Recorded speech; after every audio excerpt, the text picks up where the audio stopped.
Day in my life of a 20 years old content creator, ma'am.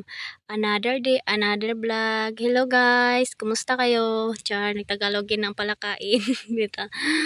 Ako rin giwa-hiwa og ginagmay ning kabasa guys para dali ra siya malata ba ay naglunod nimo lisod pod.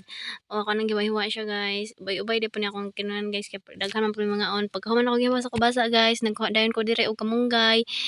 Akong gabay-ubay po ni siya guys para daghan-daghan po siya masagol ba pag humana ko kuha guys ako nang sing gihulos-hulos ug ingani dapat tarungan to ning hulos para di tambukugan ani char bukugan murag isda na bukog bitaw na po ni bukog oy kani din iyang kuan bitaw ako nang gihulos-hulos diha guys dugi kanok na human guys kay ako man isa listen po na taga-uban nga wala man tay forever pataka na kay istorya diha aba pag kumakulos din ako nahuman na ako pangkuan guys so mo ni siya ako na lang ginalunod guys. Kining bukal naman atong tubig atan siyang gilunod.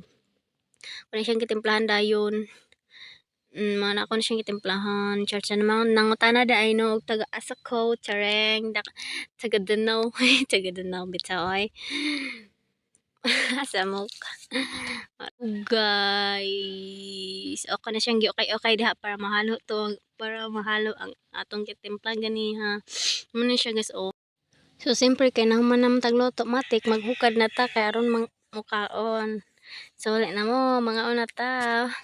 Maro to babos.